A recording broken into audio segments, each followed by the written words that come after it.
Its design we mistook for nature.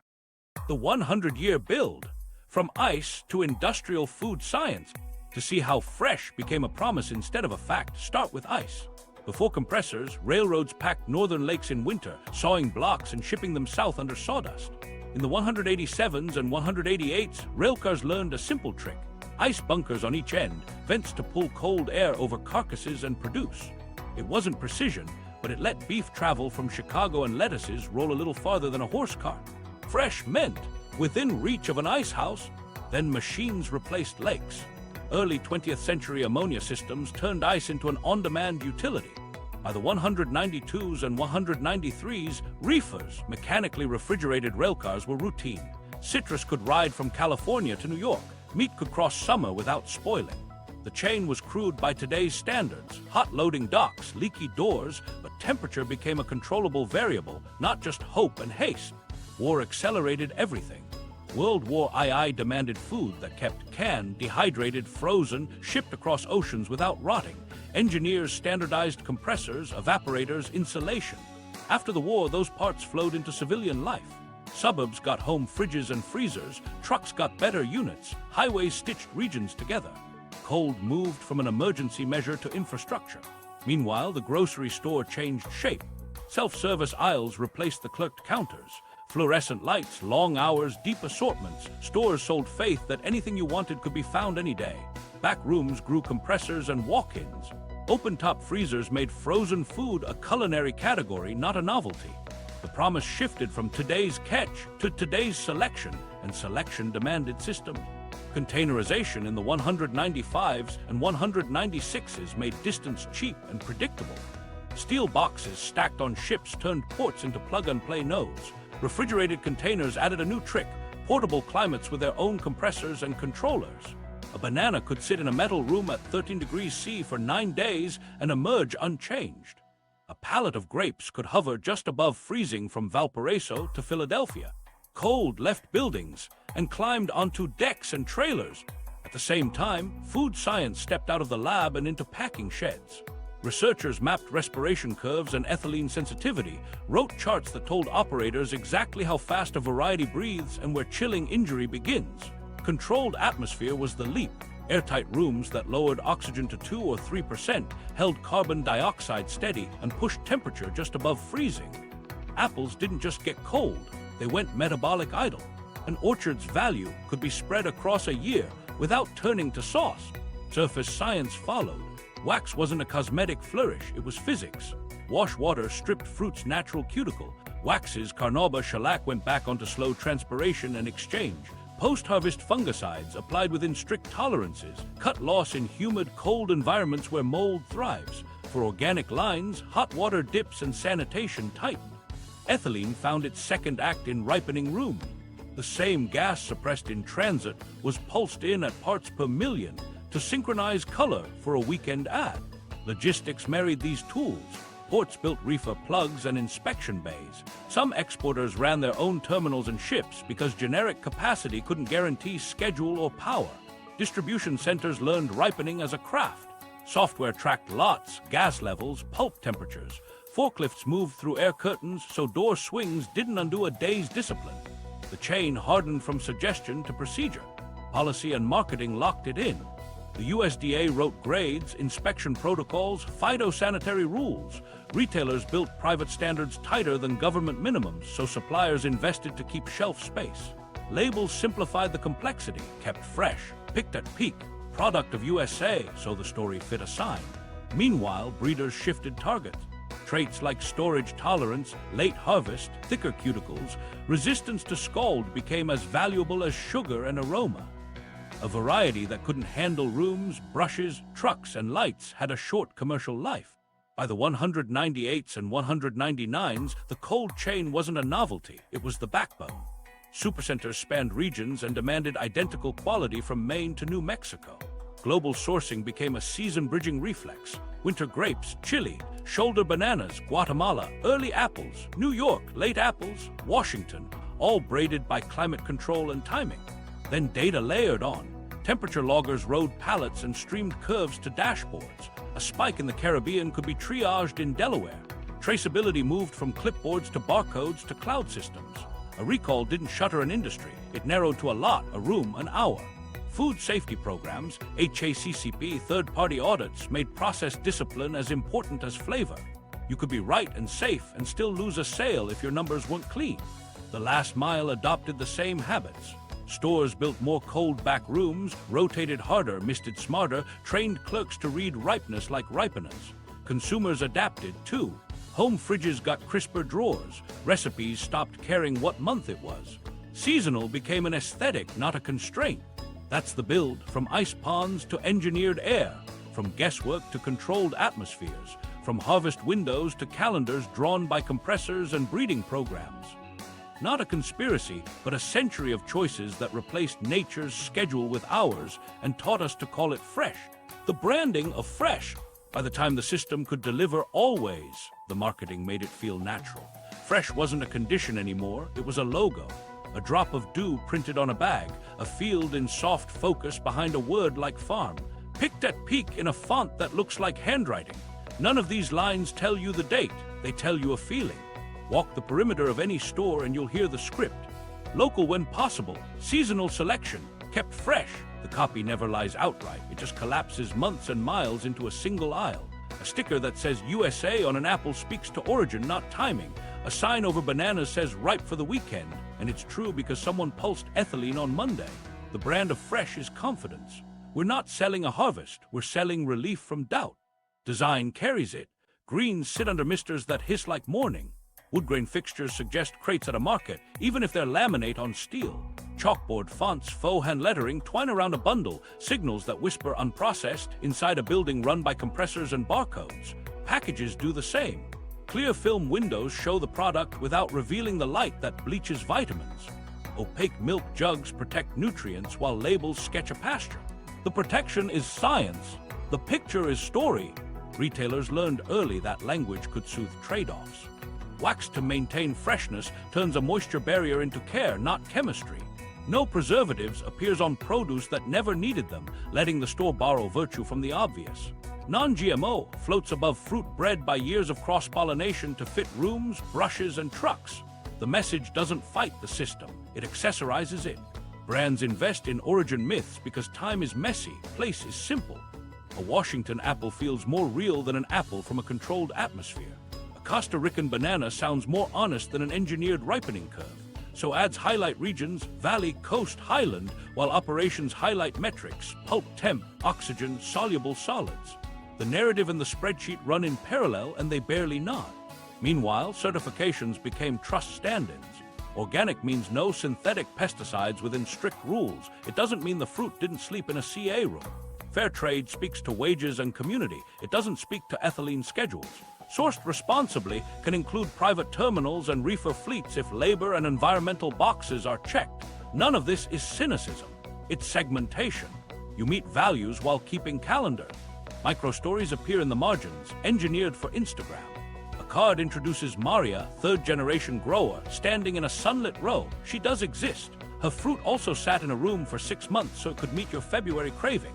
A short video shows from field to store in 24 hours, true for a particular leafy green on a particular route.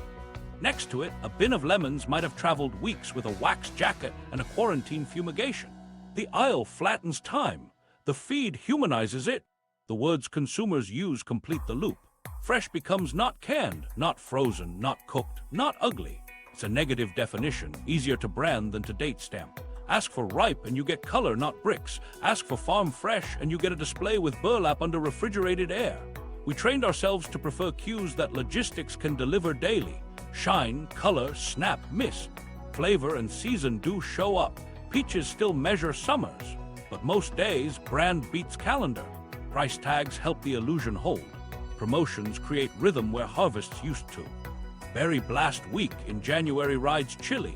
Apple Fest in May rides rooms. Banana Bonanza runs whenever the ripening rooms have capacity.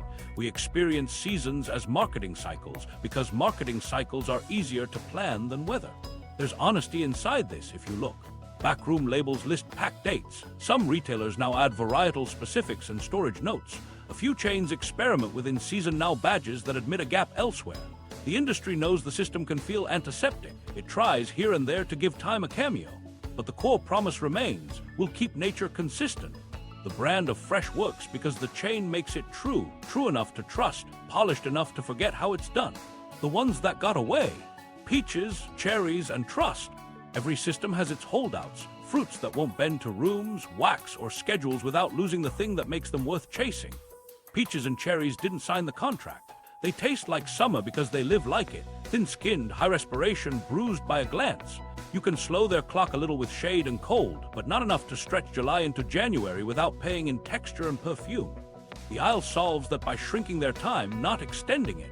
The cost is trust. Start with a peach. It's built for a short life. Velvety skin that scuffs, flesh that softens as pectin loosens, aroma compounds that whistle off as soon as cell walls relax.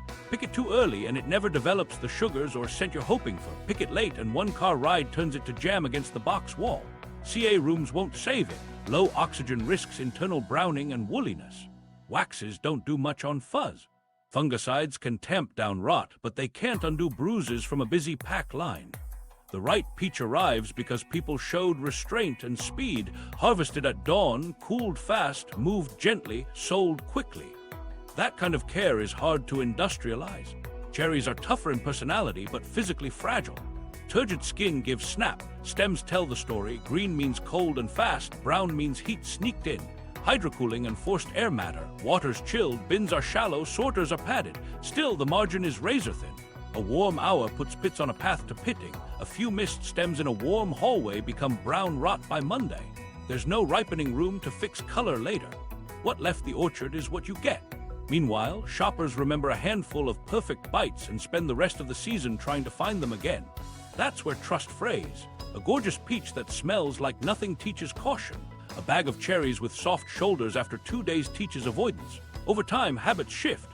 People who have burned 2 summers running stop gambling and reach for a backup. Apples that snap on demand, bananas that behave. The system notices and doubles down on what cooperate. Micro-stories show the stakes. A Georgia grower walks a block and tastes one fruit every few trees, looking for that edge where sugars are up but flesh still travels. He leaves money on the limb rather than ship green. At the shed, he slows the line and loses throughput because a foam pad outlasts the fruit it protects. A wholesaler in Dallas takes delivery under a heat dome and refuses 2 pallets because the pulp temps read 3 degrees high. He knows his customers will call by Wednesday.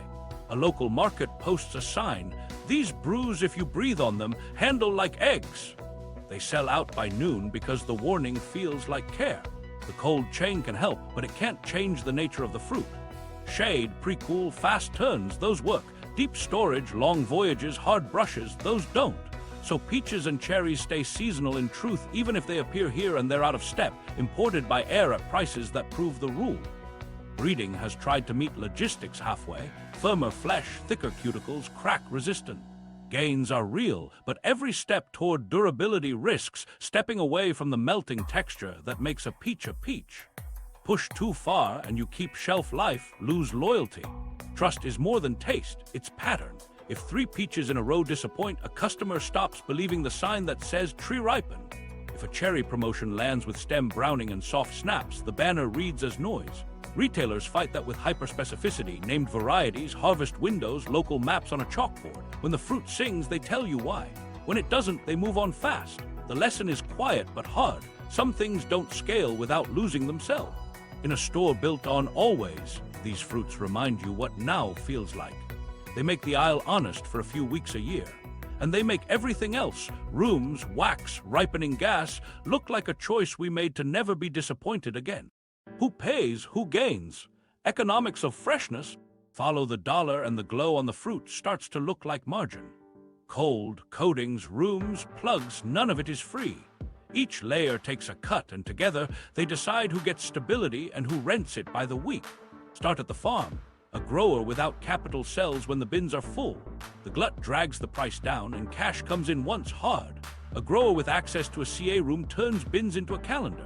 He pays for compressors and monitoring, but he sells into March, May, July. That's not just higher prices. It's cash flow spread across payrolls, fuel, repairs. The room is a machine that converts perishability into time value. Owners gain resilience. Renters take what the market gives them and hope. Packhouses sit at the toll booth. Pre-cool, wash, wax, cull, box. Each step adds labor, energy, chemistry, and a fee. On paper, it's a few cents per pound. Across millions of pounds, it's the business. Margins are thin, so volume is religion.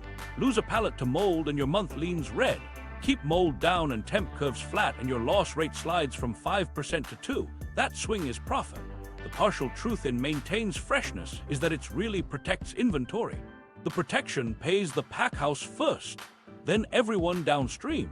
Reefer fleets and cold warehouses monetize distance and delay. A standard dry container is cheap, a reefer with monitoring is not. But the reefer buys you predictability. It lets you write contracts with delivery windows you can meet and penalties you can avoid. Ports with plugs and inspection barns charge more. They also get the traffic that can pay. Philadelphia took that bet and turned into a winter fruit gateway. Cities without the gear watch cargo sale pass to places that can keep it cold and clear it fast. Infrastructure becomes destiny. Retail sits where the chain meets the shopper, and here the math is ruthless. Full assortment and tight rotation aren't charity, they are customer retention. The store that eats shrink to keep displays perfect steals basket share from the one that stretches a pallet into Sunday. A retailer that invests in ripening rooms for bananas owns the weekend ad cycle. One that doesn't buys color on the truck and lives with whatever shows up. Price signals tell you who's doing which. Everyday low on bananas isn't altruism. It's a traffic engine fueled by backroom control. Household economics spill into the case. If you're counting dollars, you buy predictability over promise. Bananas and apples are cheap, consistent, forgiving. They leverage a mature system and pass some of the efficiency along. Peaches and cherries ask you to gamble. One bad week teaches a lesson and the basket tilts back toward what behaves. Over years, that moves market share and breeders follow money. Traits that keep costs down, storage tolerance, firm flesh, wax-friendly skins, win funding. Fragile thrillers become farmers' market stories, not chain staples. Global shocks expose who is buying stability and who is borrowing it. A war chokes a grain corridor. Fertilizer prices spike. Diesel climbs. Exporters with private terminals or priority berths keep sailing. Those in general lanes wait and watch fruit age. Importers with currency strength outbid neighbors for reefers and plug space. Those with thin reserves trim orders, accept greener fruit, and shift risk to households. When supply is tight, the middle with the best logistics makes the spread. There's also the geography of access. Cold chain favors nodes, ports, highways, distribution centers with scale. That creates deserts by omission. If your town sits off route, deliveries are less frequent, rotation slows, and the same item lives two lives, one snapping on one side of the city, one tired on the other. The price might match, the experience doesn't. Freshness becomes a function of network design layered on income and time. Micro-stories make the ledger personal. A cooperative scrapes together a loan for a vacuum cooler and wins a new buyer because their lettuce can travel sunrise to lunch without wilting. A small shipper loses a container to a power outage at a transshipment port and spends 6 months arguing the claim. A retailer tightens spec on stem color for grapes and forces suppliers to add cold capacity or lose shelf space. Each decision moves money up or down the line. Who pays? Everyone touches the meter. Growers in energy bills, packers in chemistry and labor, shippers in reefer rates, retailers in shrink, households in price and trust. Who gains? Those who can turn cost into control, who convert perishability into schedule, schedule into contracts, contracts into loyal baskets. The glow on a polished apple is a story about taste. The spreadsheet behind it is a story about power. Cracks in the illusion. How to read freshness. If the aisle is a stage, there are tells. Start with labels you already ignore. On apples, look past the variety and country and hunt for the pack date. It hides on a case code or a tiny sticker on the bag. May pack on a Washington apple doesn't mean may harvest. It means a room opened and a calendar moved. That's not a crime, it's context. If you spot 2 bags side by side, choose the more recent pack. Same orchard, different wake-up. Bananas speak in color and seam lines. Greens with a hint of yellow at the ridge say they were gassed recently and will break over the next 2 days. Fully yellow with green tips are at cruise speed. Freckling means flavor today, risk tomorrow. What you can't see is the clock the room started. What you can use is your week. Buy the mix your kitchen needs. 1 yellow for the morning, a few greener for Thursday. The schedule is yours to set now, not theirs. Grapes tell you their travel in the stem. Bright green rachis, cool to the touch, means the chain held. Olive stems or browning at the shoulders mean warmth stole hours somewhere. Bloom, the pale dust on skins, is not dirt. It's a natural wax that signals gentle handling. If you see sweating inside the bag, the truck, or the store case ran warm and cold in cycles, that moisture is mold's first foothold. Shake a clamshell lightly. Too many loose berries. That's shatter from rough lines or old age. Leafy greens are timing in a fog. Misters are theater and function. If leaves feel waterlogged or edges pink at the cut, the cycle's long or the product's old. Look at ribs on romaine, snappy, white, no translucence. Spinach with yellowing veins has lived too long out of deep cold. Bagged salads carry a use-by date that's real. Gases inside are tuned to that window. If there's puffing, the seal failed or the microbes are working. That bag is a tiny lab report. Citrus hides its age better. Weight is truth.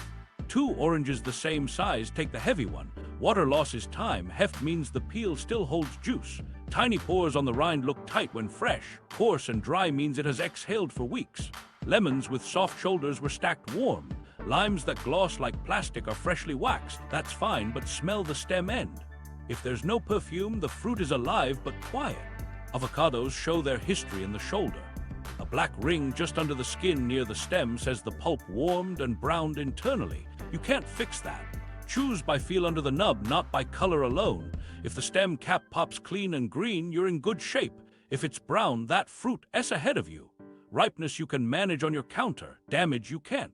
Milk taught the aisle one honest habit: opaque jugs. In bright cases, choose those tucked a row back, shielded by their neighbors from constant light.